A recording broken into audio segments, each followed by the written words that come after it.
All right.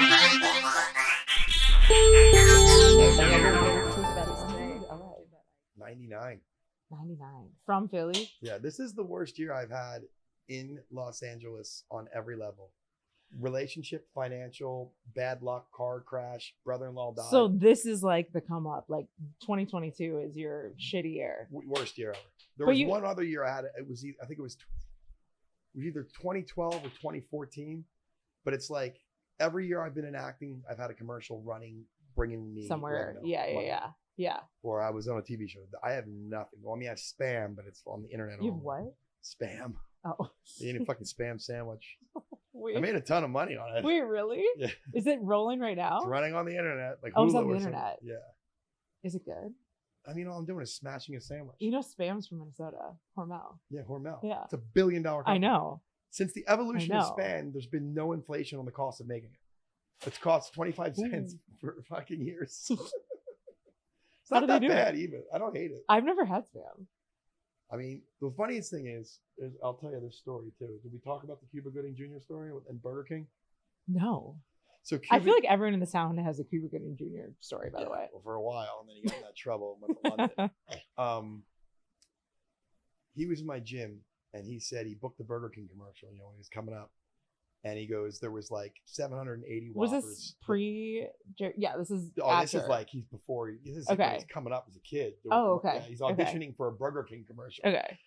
And he said, no matter what you have to eat or drink, you have to honestly eat it. And when the camera's done, keep eating it and just say it's the fuck. He goes, the client cannot resist it, no matter how you act. Okay. So, and they have a spit bucket. Right? So think about how disgusting that is. Seeing somebody chew something and spit it out. So the spam description is a guy that lives by himself, parties, and will go to Target without taking a shower. You've already got me. Who doesn't go to Target without taking a shower? Hello. Come on. I wear a gray t-shirt that says party animal. Like I got to, it's just ridiculous. As soon as I walk in, Irv Blitz, the director, goes, I love that shirt. He goes, just make 2 of these sandwiches or just invite one and just act like you love it. And I ate it and I knew what I was prepared for. I chewed it. I put some mustard and ketchup on it. Tasted fine. Ate it. And then I made another one when he said cut. And I put the whole thing in my mouth. I go, how is that? With the shit in my mouth. And they fucking go crazy laughing. And as I walk out of the room, Irv's like, that was fucking great. Like I knew I had the job. Yeah. Because they're sitting there watching people spit their product up all day. Yeah. And then this hungover dude disgusting. comes in and eats 2. Were you hungover? Probably. So it probably tasted good, honestly, at that point. Yeah. Put a little mustard and ketchup on it, a little Hawaiian bun.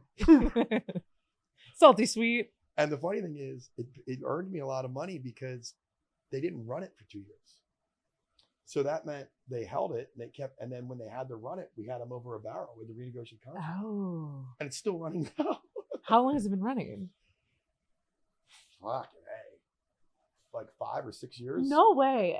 Yeah. I remember. Wait, I love this because I'm going to talk into my phone. Now I'm going to get like the spam commercial. I'm going to see you. Spam. It's going to be great. You're going to watch it. It's going to be good stuff. I mean, it's for 2 seconds. You see me like make it and slam it. But the thing is, Irv Blitz is the #1 tabletop guy. So they have. What does that mean? They have 3 chefs. Okay. Cooking the spam right there on the gas grill. That's amazing. On set. And it looks. So it tastes great. Yeah, it tastes great, and it's the best it could taste and looks the best. Right. Then when you're making it, there's like 10 dudes like spraying water, so the steam's coming up and the aroma. Yeah. I mean, it was fucking insane. But wait, have you ever shot a commercial for food where the rumor is always like they use other things to look like food, like mashed potatoes for ice cream things? Is that true? I think it is. I think it is true. That's why when you get a guy like Irv, he uses the real food and makes it look great. Okay. Where any other food you can kind of. Like, I mean, sometimes I've seen McDonald's commercials. I'm like, that doesn't even look appetizing. No. A McRib sandwich looks like that's disgusting. Like a Halloween hand. Disgusting. Like the fake bones. Sickening. Just absolutely disgusting. So, I mean, last time we were together, you told me that no one's been fucked over more in this town than you. I feel that way. I mean, my lawyer says, what'd you do in your past life? Wait, really? Oh my God, yeah. We're going to get into it. Did that start like right in 99? Or you had a little luck? I mean, I got a little luck. I mean, because I met that director that put me in all of his commercials for a while. Well, you came out here for music, right? Yeah, that's where I got fucked. You got fucked in music first. Yeah. Okay. And it's my own fault because I just listen to everybody. Like, my blind conviction is what got me from a suburb to Philly here. Because if you're a songwriter, if you're any type of writer, you have to believe what you're putting down is going to change the world. Okay. For better or for worse. It could be the worst script in the world. It could be the worst song or the best. But if you don't have that conviction, you're already done. Yeah. So that got me out of here. But then I realized when you get out here, there's like really, really great musicians. You know, like these guys are great. And I mean, like karaoke here is like wild. It's American Idol. Yeah. So it is so fun. If for like a non-singer. Yeah. I'm sure it's like so annoying as an actual artist. Because there's people that come with loaded songs. Yeah. Like they're not even looking at the teleprompter. Right. Note this for is their note, performance. You know? Yeah. Belmont Sunday nights. I know. I'm not a huge karaoke fan. But I also don't have a great voice. I was more of a songwriter than a singer. Wait, really? That's not true. Well, I didn't learn the power of key till later in life. Okay. Because so I would just learn other people's songs, cover them the way they can cover them, not knowing that you can change the key so that your voice fits it. Okay. And the layman listener wouldn't know the difference. Sure. It would just make your voice sound. That's like the best part about American Idol or The Voice or anything like that. They can make everyone sound. You could have won those shows. This is true. Are we even started yet? We're starting. Are we? We're in it. Oh my God. Just like to go in. We need no introduction. Well, my name's Tim Bader and I'm a real life Hollywood actor. And I did come out here for music.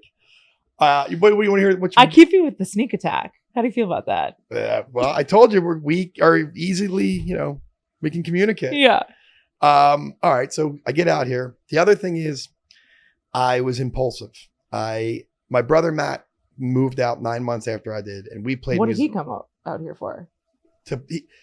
He saw me leave to go to LA from Norristown, and just nobody thought I was going to make it. Okay. Because I had nowhere to stay. I had no money. I had a car.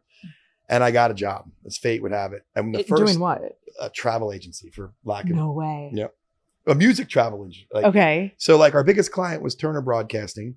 And whatever salespeople Turner Broadcasting had the most sales, we'd fly them to the Super Bowl. We'd fly them to rock concerts and stuff like that. And this was pre 9/11.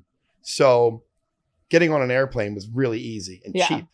Like we would buy coupons you could get a direct flight from LAX to New York for $150. So we'd transfer that coupon to a ticket, pad our commissions. So it was kind of a fun job. Yeah. It was map marketing.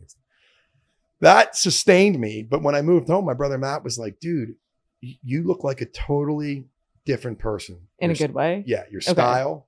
Yeah. You're tan. Yeah. And he's like, it's not been great. And you're around like people that you like vibe. You're creative. So when you get in this realm and you're like, whoa, for the first time ever. Yeah. Everyone else thinks I'm crazy in the world. Yeah. Yeah. But he said that after that 4 days, he's like, dude, I'm thinking about moving out. Okay, wait. I have a quick question. Where in the city did you live when you first moved here? Because I have a theory. Venice Boulevard. Oh. In Mar Vista. Really? That's not what I was going to say. In a closet. It was two guys that went to Westchester that were, my best friend was friends with them. I had no idea who they were. Okay. And I stayed there and they had a pretty nice 2-bedroom, 2-bath. And they were like, dude, if you want to convert that dining room / closet, we'll charge you $300. You can't beat that. No, $300. And I worked in Culver City. Even in 99. So things are cooking. Yeah. Right.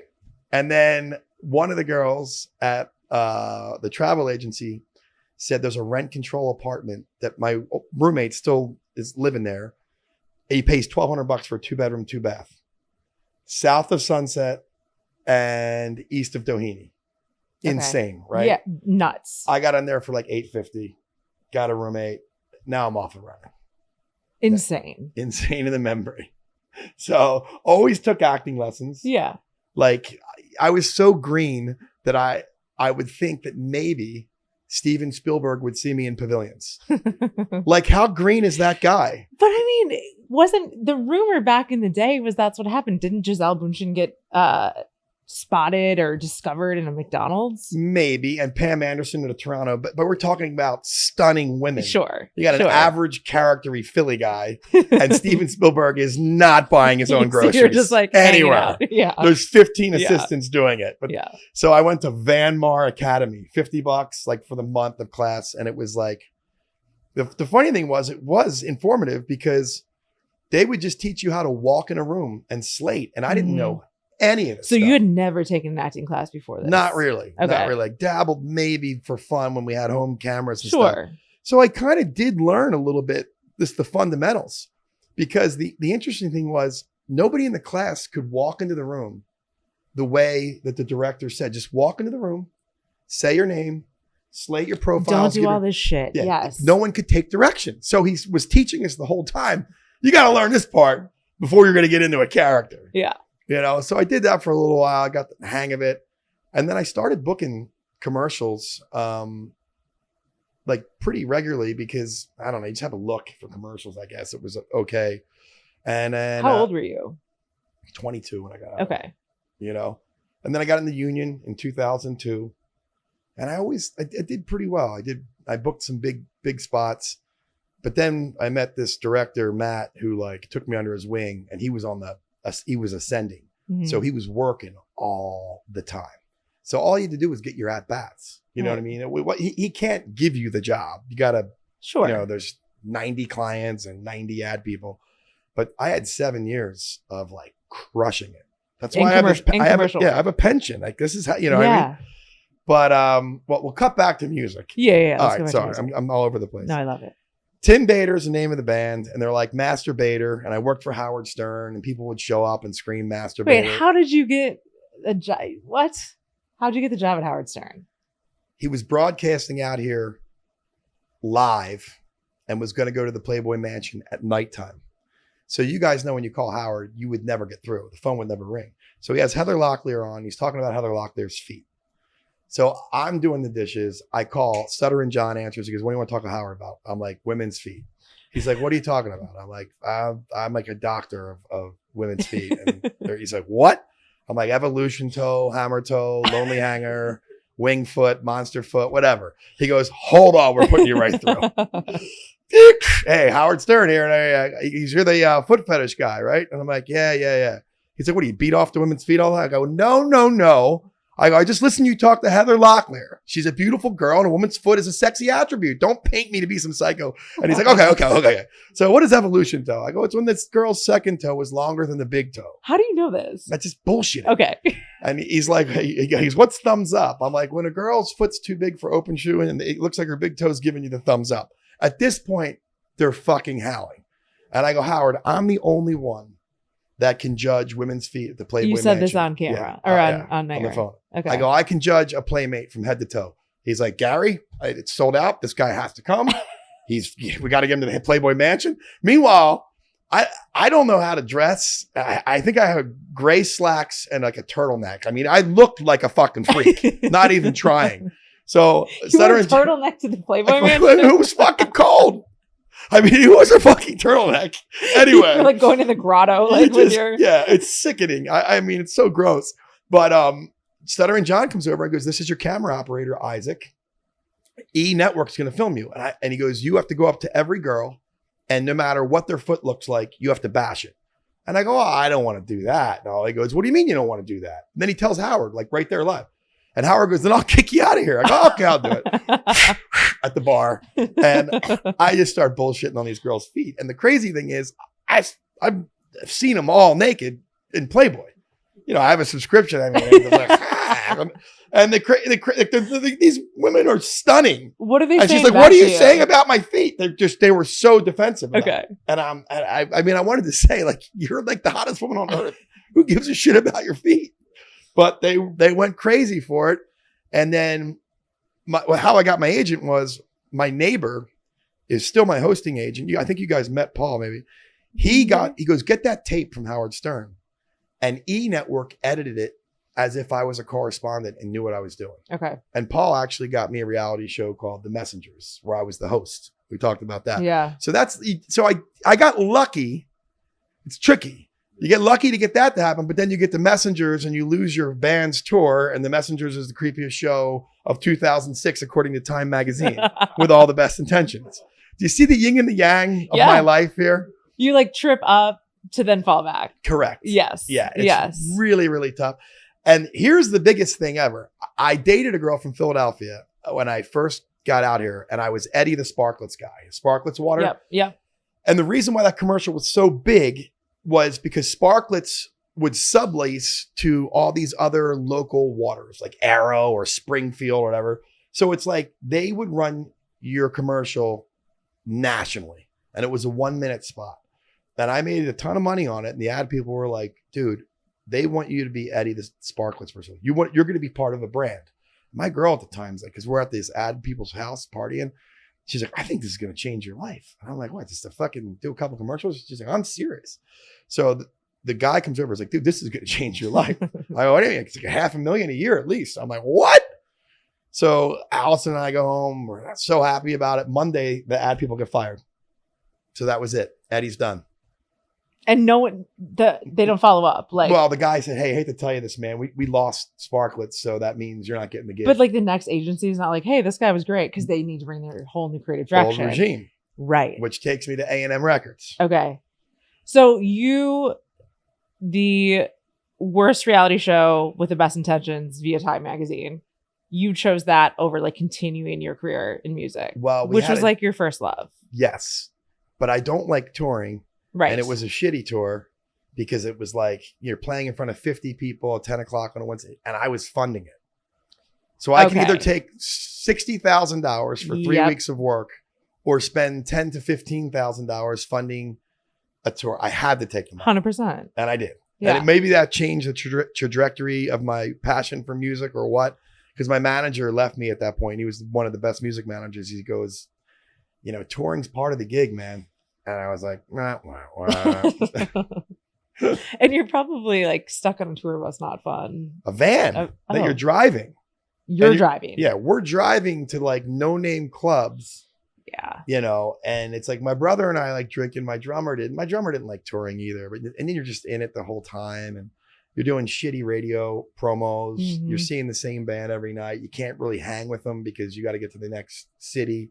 Totally. Yeah, it wasn't for me. I mean, it was for me when I lived in Philadelphia because I didn't love living in Philadelphia. But when I got here, I love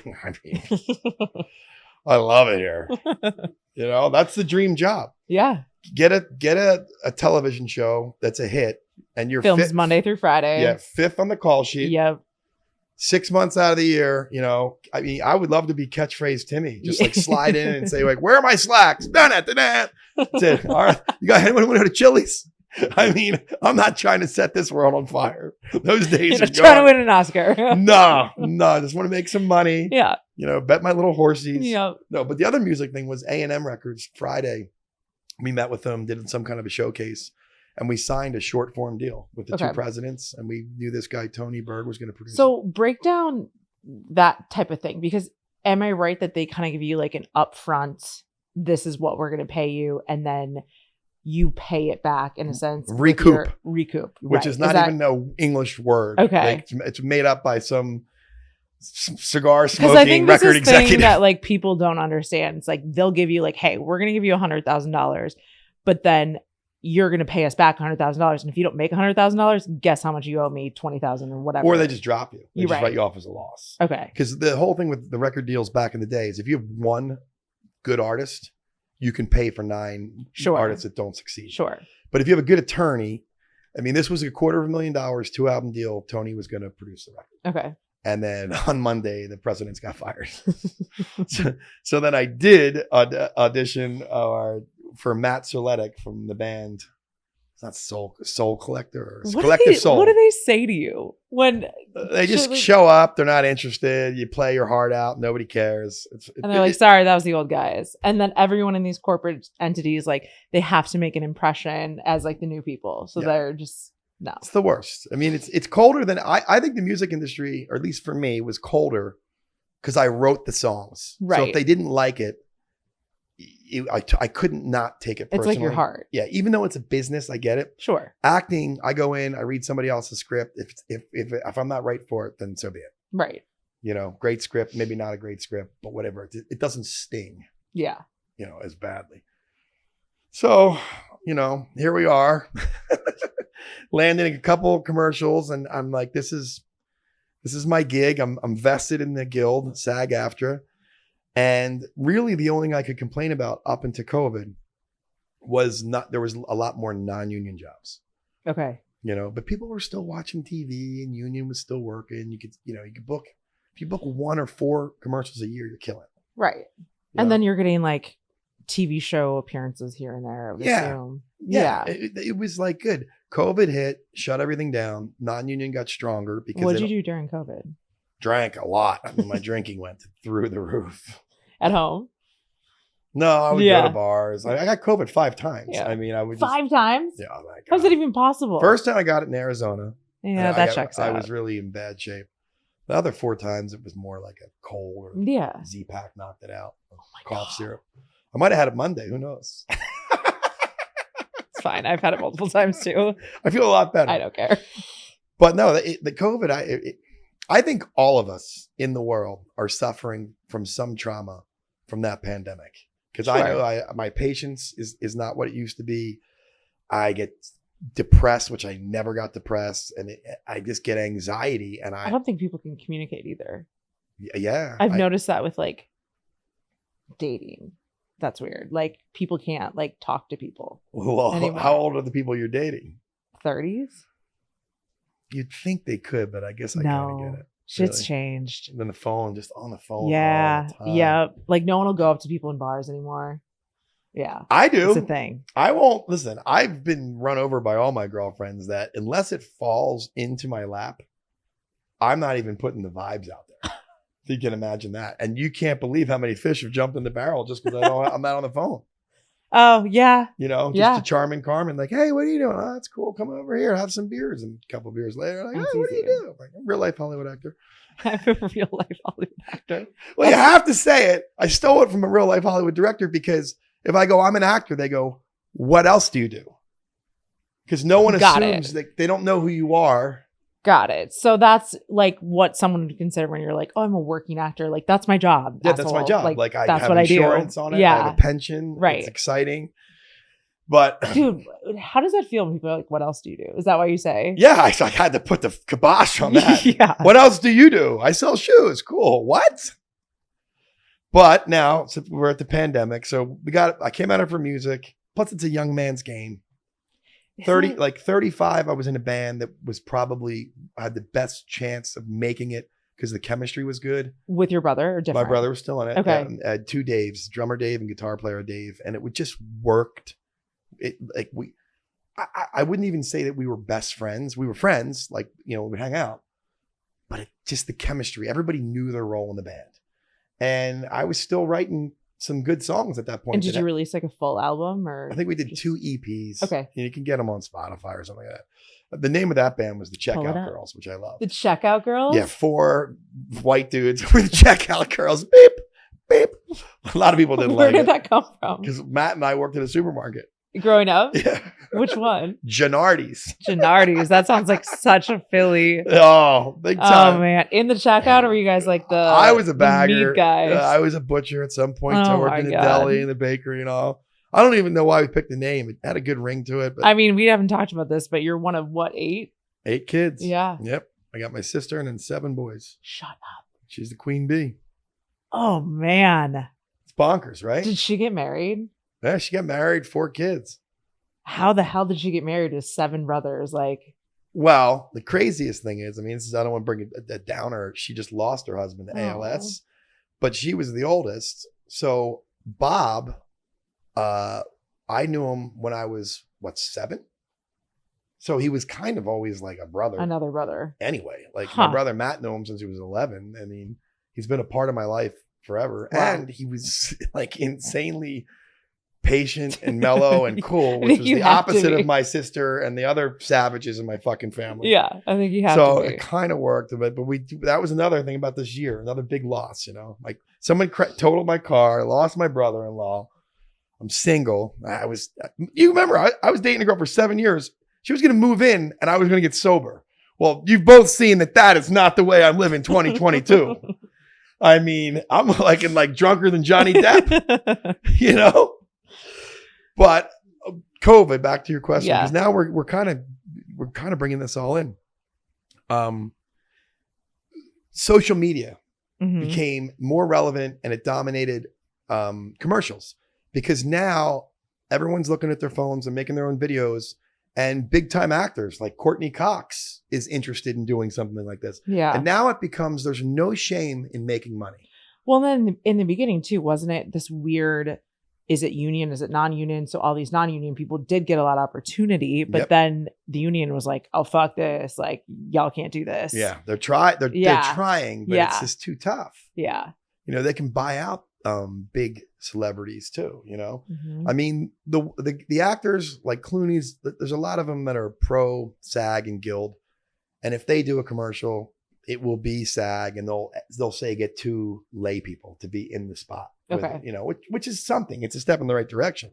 But really, it used to be you're a movie star and then your star dwindles and you are a television star. Yeah. But you would never do commercials. If you were a television star that did commercials, it was like your career was over, or you were a commercial actor. Even when I moved out here, people said to me, don't be a commercial actor because television and film will not take you seriously. You'll never go up. It's crazy, right? Yeah. Now, when did that change? COVID.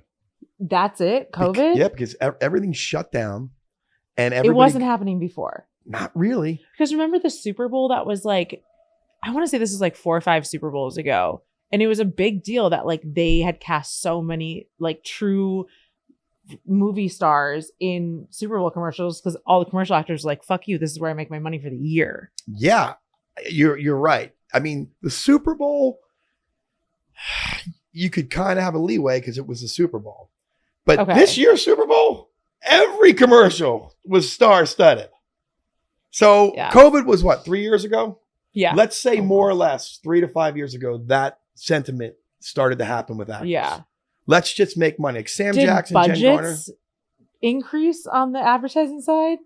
Or do you not know? I think so. I know. I think we talked about this. The guy that really broke the barriers was Matthew McConaughey. And Lincoln. Yep. Lincoln. Yep. Because we talked about a Lincoln car. Like, what is it? I mean, it's an old man car. It's an old man car. Yeah. So and then he did the weird, like, spacey, cool thing, and it spiked their sales like 38 and 40%. Yeah. That's insane. Because now someone that doesn't know what type of car to get, I don't identify with young hipsters and rappers, but I identify with Matt McConaughey. I'm getting a Lincoln. Do you think that commercial could have been as effective without Matthew McConaughey, but that same character? No. Really? No. I mean, as much as I would love Kat to tell you it did, I just feel like celebrities, people identify more with celebrities. It's just the way it is. Jen Garner and Sam Jackson are the Capital One people. You know, Kevin Hart and Melissa McCarthy are Chase Bank. Yeah. I mean, it's insane. I mean, what else can Kevin Hart do? How does he have the time?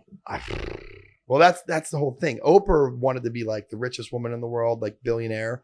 And that sentiment kind of got, everyone just wants to be the richest. Where like, that's not me. Once I make easy money, I'm at the track every day. Like I don't have the passion anymore. I'm tired. I'm a tired dude. Yeah. You know? Yeah. But that's where it happened. But let's get back to social media. Yes. So then the influencers start to get some traction, which I also think was the catalyst for why celebrities do commercials now. Like my nephew is Steve DeLeonardis. Steve will do it. I used to hang out with him like all the time. We go to Florida. He never heard of The Price is Right. What? Never stayed home from school and watched The Price is Right. What? Like everyone in the world. He goes, what's that? Like with all sincerity. And that was a big one for me where I'm like, shit. People under 30, they do not use a television. But you know what show he loves? Dog the Bounty Hunter. That was like a weird cable show that was like, I don't know if it was real or fake or whatever it did. There's no rhyme or reason for it. But he watched it on YouTube, not television. Oh, that's where he watched it. Correct. Okay. So I knew I was in a whole lot of trouble. So then Steve actually said to me, he's like, Uncle Tim, I'm going to make you famous. And I used to just laugh in his face, like, famous on what? But he did make me famous on YouTube. You know, we'd go out and do these stupid videos and make each other laugh and drink too much and eat too much.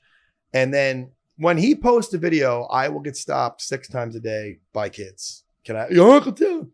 I mean, today I went to the pharmacy. Matt's like, I can't believe Uncle Tim's here, dude. And I'm like, can you speed up the line here for old Uncle Timbo? He's tired. You recognize me with the stash? So it's a game I don't necessarily love playing, only because I don't understand the rules and I don't like being on my phone the whole time. But, you know, I've made some money at it. You know, Steve will hire me to do stupid shit, and it's real. In fact, tonight, going to Las Vegas. He just called me 25 minutes ago. I'm going to show up at Burbank Airport. He may or may not be there. But if he's there, I can stand to make some money. But isn't that so weird where like one side of Hollywood, the traditional Hollywood's like, show up to your call time. Don't be fucking late to your call time. Don't miss your call time. And then you've got the new entertainment, which is like, I don't know. Am I going to be at the airport? Are you coming to Vegas? Like, it drives me nuts. Yeah, me too. They just flake on you. Like they don't even, it's not that they, honestly, they don't do it on purpose and they're not disrespecting you. It's just, they're so programmed to their phone that they just flake out and go, nah, I don't want to do it. And don't consider your feelings or your time. Right. And that's just the youth of today. Okay, man. But how do you change that? Because like, fuck these kids. How do you change it? Get rich and move away from them. I mean, I'm not changing anything. I don't care. I'm tired. Yeah, no one listens to me anyhow. Yeah. You know, the one kid did listen to me. He got this. He's the camera operator for Steve, and he's like, I got this new tattoo, and he sent it to me, and it's like a clock mixed, like melting. And he goes, because like Alice in Wonderland, something like that. Because he goes, when you get drunk, you do try to teach us stuff. Okay. And you kept saying time is the most important commodity in life. You can lose your health, but you can get it back. You cannot get time back. So you just have to spend it wisely with people you want to work with and all. And if you're in a relationship with somebody that you're not spending time wisely, you just got to get out of it. Mm-hmm. So that resonated with this kid. Yeah. So I feel like that's good because that was passed on to me, and I think it's pretty real. For sure. You know, I'm really honest. So, and that's like oh my God, he had a tattoo dedicated to you. That's so sweet. Yeah, he was cool. This is cool. You know, my toxic moment of the year, I'm like having toxic year. And I want someone to tattoo my name on their body that like I'm not dating. Like I don't want that. I don't know why. I just think it'd be a fun little goal for the year. Like find some dumbass in LA to do that. I don't think it would be that hard. I don't either. You just gotta get some drunk guy. Yeah. Maybe at the Rainbow Room because across the street is Shamrock. There we have it. Yeah. You know, and just charm him up. Do you want to help me with this goal? I could try. Perfect. I do like the Rainbow Room. Me too. Especially on Wednesdays when Cynthia's working. Cindy. What do you eat at the Rainbow Room? Do you eat at the Rainbow Room? I do eat the Rainbow Room. Food's good. It's not that expensive because they give you big portions. It's insane. It's way too much food. They have the best chicken tenders. Do they really? In the city. Ooh, that's and good the salad's good. Decent salad. Stuffed mushrooms. What I like. Stuffed mushrooms are very good. And she makes the best, I think, margarita in the city as well. Really? And she's proud of it too. You know, you go to Chauncey doesn't want to make margaritas at Barney's. No. She wants to give you a can of beer. Yeah. Sorry, Chauncey. Name dropping. Whoop. So you've obviously seen so much of the industry change too. Like, what are we in a bad direction, you think, with this whole? I mean, aside, like your career side. Yeah, I mean, again, they always say, you know, hate the player, not the game, and it's like I'm trying to realign with this game, and it's difficult, you know. Mm-hmm. But that being said, like, who knows? I mean, I did the Ripper Magoo podcast with Bob Menery. Yeah. It was the most successful, fun, effortless, artistic thing I ever did. Why do you say that? Because it was like he had this reach, and we were literally interviewing A-listers, really talking about nothing. It was supposed to be a sports gambling show, and it just turned into a bullshit show. And it worked because Lauren kind of was the foundation. I was the interviewer, but Bob's voice, where he would just zing us, it worked. Is he the voice of Buffalo Wild Wings, by the way? He was. Okay, I knew. I don't know how he blew that. That was a good gig. That's a good gig. Hit it for voiceover work seasons. for that. Oh my God. He was almost the Red Bull voice too. Jeez. How did you meet Bob? Nick Swartzen. How did Nick Swartzen meet? Nicky always has his finger on the pulse of comedy. Okay. I have to give him that. Like, I guess most comedians do. Did Bob do stand-up or it was just the videos? He tried to do stand-up at first, but then he did those videos with that voice. Yeah. And I'm telling you, everyone loves it. And I even thought it was like a one-trick pony. And I'm like, you know what? It's not. It is funny. He still makes me laugh when he does the voice. When he puts that character on. Yeah. And makes fun of me because he's got good wit. So Nick said, you guys are either going to be best friends or mortal enemies. And we were best friends. We hit it off and we did all these videos and content. And he would fly me everywhere. And we just do stupid stuff together. It was a lot of fun. And he would pay for everything and threw me a couple bucks. I mean, that's another big regret. Kevin Conley says, COVID hit and we had $1 million revenue from ad people ready to commit. We're ready. The numbers are there. And everybody was stuck in LA. We could have gotten anyone. But you didn't want to do. I wanted to do it. Bob didn't want to do it. Why? He has a hard time staying in one place and focusing. So he's like, I'm going nuts. Yeah, he just always like he went to San Francisco last night to the football game. Now he might go to London for the other football game. Like, I'm like, dude, I'm the opposite. Yeah. I'm like, Kevin's studio is right down the street. Yeah. We got every A-lister. Like, this is gravy. Right. And he just didn't want to do it. I mean, and he also sometimes can shoot himself in the foot. Like, the deal Kevin made with him is the deal. Right. And it was a good deal because at first Bob was an unproven talent. After season 1, he asked for a little money. Kevin conceded. And then he asked for like ridiculous amounts of money where Kevin's like, this is unsustainable. I can't do it. And then he's like, well, I don't want to do it anyway. Even like our attorney goes, dude, you signed a contract. Just finish it out. Right. And you're going to make a ton of dough. And then go on. So why don't you guys continue once you party with Action Park? Why weren't you guys like, all right, let's just do this. Let's produce it ourselves. Let's have everything be ourselves. He tried to do it and he couldn't do it. You got to have good people. You do. You got to have good people that can produce. You have to have good technicians and you have to be consistent. That is the number one thing I think with the podcast. Like I listen to Fly on the Wall, David Spade and Dana Carvey comes out every Wednesday. And if they have to tour, they stack them. Yeah.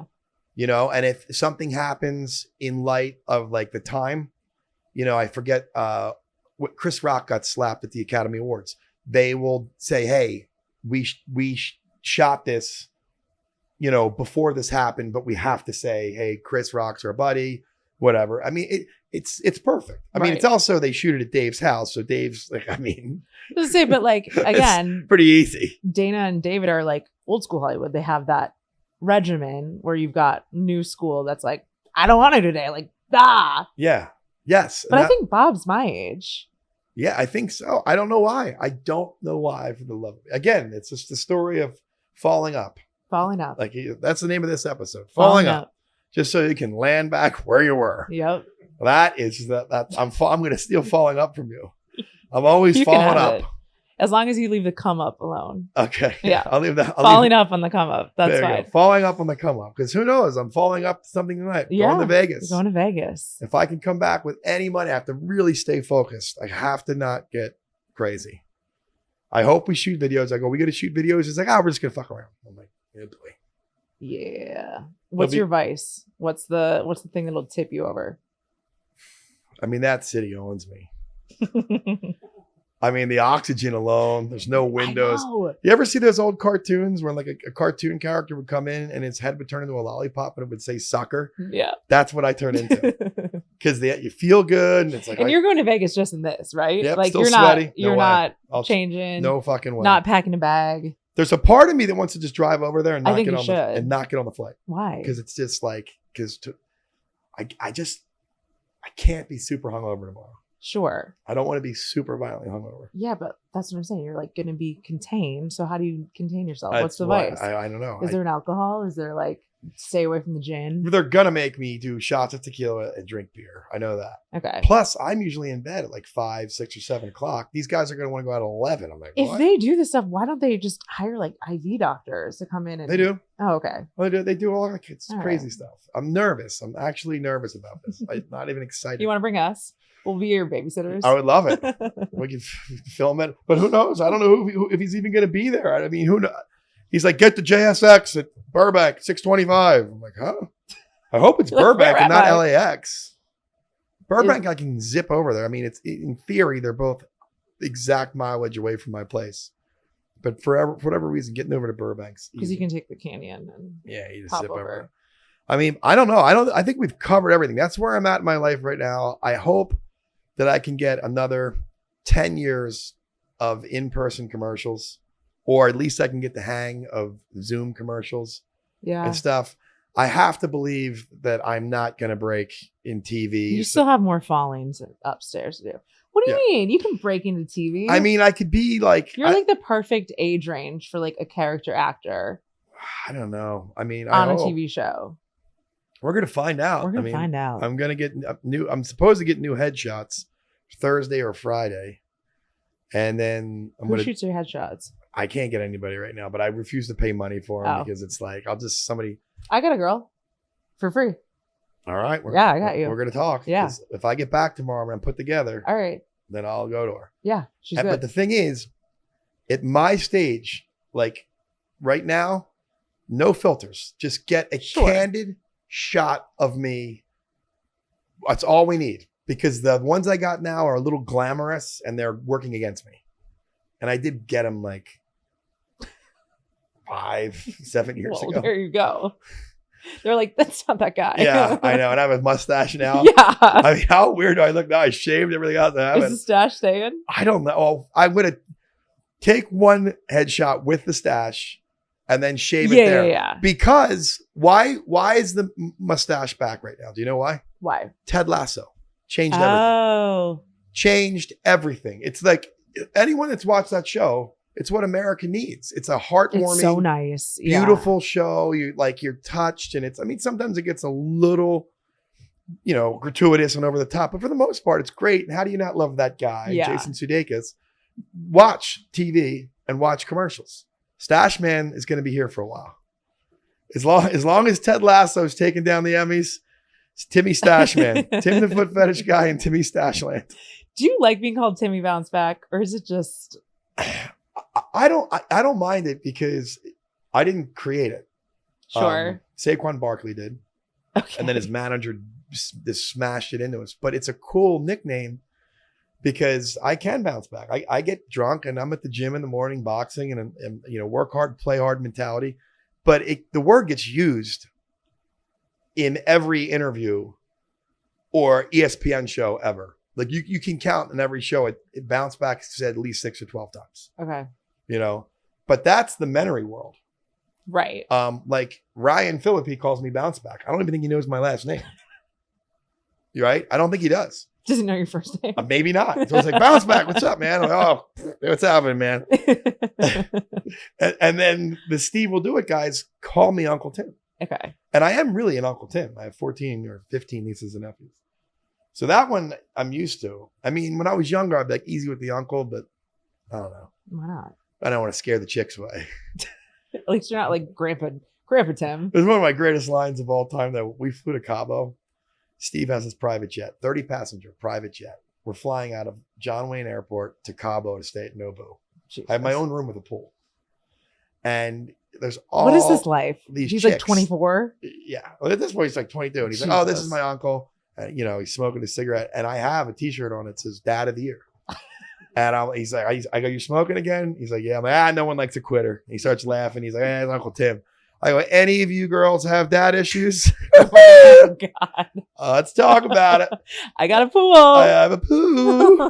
Not going to love me, but you might settle for me. It's Weird. weird. I love it, especially with the shirt. Yep. There we go. Oh my God. I think we've said it all. Oh, we've said it all. I mean, is there anything we missed? We did the is there music anything thing, we missed? Tim the Band, Song and Wager, the Checkout Girls. That's was all the Checkout Girls. I love band it. names, movies. Get a couple. What Nothing movies have great. you done? Rush Hour 3. Oh. He's a cop. Did you have a stash? No, I should have. I was too young. Couldn't grow one. Lying and Stealing. Aaron played the poker dealer. Trying to think what. What's your ideal TV role or movie role? I guess the only way I can identify with that is Ryan Reynolds and Ben Mendelsohn did a gambling movie called Mississippi Grind. Okay. And it's an indie movie. It's so different from what anything that Ryan Reynolds has done. If I ever actually meet him, I'm going to go, bro, I love Juice, because it's not him. Really? I mean. Aren't you buddies with Rob? You know you're going to Rob McElhenney. Yeah. No, I think I've seen Rob a million times and I want to bond with him. He's never auditioned for me for the show. I always see him at AMC parties. Somebody said that I had hooked up with the same girl, and I just didn't know. Fucked up. No, I didn't know. I've always hooked up with this girl. And I was playing music at her house one night, and he came, and I don't know. I didn't know who he was. You're blacklisted from Always Sunny in Philadelphia. And I love Wrexham. I love it. I watched the show. I think it's so great. But see, sometimes he'll talk to me like it depends. Again, it's the name drops. He's married now too. You're like, bro, get over it. Yeah, married, kiddos. Yeah. He's super bright too. I think he went to St. Joe's Prep, which is like a really good private school in Philadelphia. But he'll talk to me if I'm with somebody famous. Okay. Like if I'm at the AMC premiere of Mad Men and John Hamm and I are talking about the Cardinals, he'll come over and go, hey, like, what's up, Bader? And Rob, what's happening? But if John walks away, he just ghosts me. I think he's just torturing me. Whatever. You can't have everyone love you. What if the spell on Hollywood for you is like from Rob? He's got like some weird, like witchy Philadelphia spell on you. I don't know. I think I was canceled probably when I moved here. I mean, I've burned a million bridges. Yeah. I mean, look at how drunk I get. Like, let's just really let's throw this out here. Hypothetically speaking, I don't really have a lot of shame. I'm pretty content. But that's what makes you likable. Well, thank you. I like that. I'm content in my vessel. I recognize my lane. I do try. And I don't have a problem drinking with guys and girls that are half my age. I can't hold my booze like I used to. Sometimes it looks ugly, cringy. But think about this. Now, just hypothetically, this is going to get me a lot of trouble. This is going to end the show. Think about if you're my age and you are an actress or a casting director that grew up, got married, and has kids, but you're in a loveless marriage and it's not working, your kids, and then you see this drunk asshole that has not fucking changed. Half are you going to like it? I don't even think half. I think like 20%. The girls that are like confident, that are happy with their husbands, they'll be like, oh, that Bader. Oh, but the woman that's divorced with 2 kiddos, she's like, fuck this asshole drunk fuck. Because I don't have anything to worry about, really. Yeah. I just got to take care of me, no matter how bad it gets. I mean, I really just only have to take care of me. Obviously, Matt and my sister-in-law, Grace, and the kids, I'll do anything for them. But really, that's a big safety net for me. Yeah, you've got like a no fucks given aura that people maybe don't like. Some of it don't like it. I mean, that's why I blocked muted. Okay, here we go. I'm going public. Any casting director, I'm friends with like dozens of casting directors, 20-year relationships. Every one of them I've muted my stories. Can't see them. I love it. Yeah. One casting director's like, you're such a suck up. You like every casting director's shit. I'm like, obviously, right? Yeah. Why wouldn't you? I don't even look at it. And then I was like, you know what? He's right. I gotta like mute them and mute me. So I still follow them. Okay. But I don't see their shit. But it's not good to like it? Are you like the overbearing girl? I just like anything that my friends put up. Yeah. That's it. You know what I mean? You've booked me in 20 commercials. Right. You're showing a bacon sandwich. Great. You know, you put me in a TV show. Your kid's awesome. Whatever. But evidently people get pissed at it. They don't want the drunk uncle liking their shit. You can like my shit. Continue to like my shit. I like all your stuff. I repost shit too. I know, it's great. Which is crazy because Steve and Bob Menery said there's an art form and you're not supposed to do it. No. But I've always been like, you know, I wanted this part for the TV show Barry, and my acting friend and classmate booked it. Well, if not me, why not him? I'm not mad at him. I mean, I'm disappointed that I didn't book it, but I'm happy for him. There's not a lot of that in LA. No, there's not. And there's even less of it in social media. Yeah. You know. Yeah. I unfollowed a girl and she like went nuts. Why'd you unfollow her? She just got too crazy on me one day. You know what I mean? Like personally or on social media? Personally. Like, like personally, she was a weirdo. And I'm like, you know what? I have no time for this weirdness. Yeah. You know, and then I just like blocked the number. I know it's passive aggressive and I'm like, it's easy to cut you out of my life. Totally. And she like called one of my friends and was like, I can't believe you did this. And I'm like, who fucking cares? You know, my numbers go down and up. Like tonight, they're going to fucking sail up. And then you'll be back at Barney's and they're like, well, we don't care. We have seen this story before. We don't care. We've seen this movie. That train is never late. But that's what happens. Tonight I'll be hero. Tomorrow I'll be zero. I'll be falling up. Falling up. I might write that song. Ooh, ready tonight. It's good. Yeah, actually. I'm falling up again. All right. Well, we did it. Coming on the come up. Anytime. I live right around the corner. So if you ever need anyone to bullshit with, I always come on and be like, what are the panelists or something? Yes. You know, you can have repeat guests, can't you? 100%. And then we can just talk about fucking neighbors. This could be and condominiums and apartments versus homes. Yes. That's the next thing we talk. Neighbors. Yeah, because we can talk underwater. You know what sucks is like our neighbors will watch it because they like to watch everything, and then they'll be like, I heard you on your podcast talking about the time that I didn't throw the garbage out. And I'm like, but we get to say, we won't say names. No, you don't. They'll know. My building's small. Mine's only 30 units. Yeah, 24. Yeah, but they know. They know. They like, I feel like they like see, they like know my dating habits. Like it's weird. I got a question for you because you're a lady. You're a gal. I'm a gal. I've done this research that in general, women are just louder than men. I've done this research. I mean, I think the heels and like the opening, the running of the water. Okay. Like I can start, it's like, and the cabinet's opening, and then the hair dryer, and then like the things are clicking around. I mean, the guy upstairs he was so quiet, but his girlfriend never wore high heels, but she was heavy footed. Like she needed to be heard. Yes. Like, honey, I'm home. Like, I feel like girls need to be heard. I'm not like that, but I'm also like, not really like, I'm kind of like a guy's girl situation. And I've had guy roommates and I know both ways, like what pisses the other off. Okay. For me, guy roommates and hair in the sink. Oh God. Sickening. Disgusting. What pisses girls off that I've lived with is my OCD, how I place everything in this. Everything has a place. And I'm super fucking clean. I can't tell you how many girls wake up and go, I don't know if I like your morning energy. Wait, why? Because I leap out of bed. I'm a morning person. Me too. The dog gets walked. The coffee gets made. Yep. The TV's on the same ESPN. Everything it's the Truman Show. It's the same thing. But the girlfriend I was with the last, I mean, that was the one thing. She was a morning person. She was quiet. I was quiet. And that component worked. I cannot date someone that like lays around in bed all day. Like I have to leave my apartment like immediately when I get up. So that is my number one. Like I had two. If you hit the snooze, I'll fucking kill you. All right, this is bonkers. I had a girlfriend where the first time we had hooked up, it was nighttime. You drink. I had to wake up, and I had to go to work out, and I had auditions. So I leave her in the morning. I get back at 5. She's still in fucking bed. You know. I go, what are you watching? She's like, the Discovery Channel, UFOs. I go, what? I'm like, you got to hit the road, Jack. I just had a guy friend go home or bring a girl home. Again, like random. They weren't seeing each other.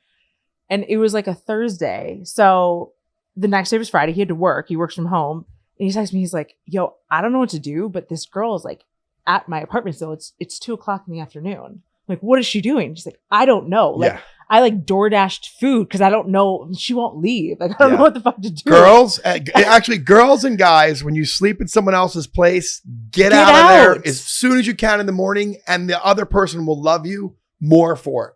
Yes. I was like, do you want me to come over and like pretend to be your girlfriend and like freak out? Like, what? Do you like this girl? What's happening here? Yeah, you can. You can only hang out if like you're like living together or like pre-living together. Yeah, dating. Like then you can leave him. It's a little too. I went down to San Diego once to meet my first cousins, my family, who I love. They had this big mansion overlooking. They had this food, and we had so much fun. We drank, we did edibles, and I was too drunk to drive home. So I slept there, but I was gone before they woke up. Yes. 6 a.m. Like, you can't be the uncle that's on the fucking couch. No. You can't be that guy. No. And I wasn't even hooking up with anybody. I'm like, I got to just I just saw them last Saturday. We went out to lunch and they said, man, we had a lot to drink and your ass was gone. 6 a.m. as soon as the sun's up. It's a great time to drive back to LA. It is. Though, so. Hour, 45 minutes. Yeah. Doing 115. Yep. All right. All right. Now we're off shopping. We could go on. We could. Thank you guys. Yeah. Wish me luck in Vegas. Yeah. Pray for me. We just want to know how much you win. It's only a 45-minute flight. I just got to be cool. It's just one night. Yeah, you're fine. It's not even one night. It's like less than 24 hours. Yep. All right. I'm just going to drive over there. Oh, man.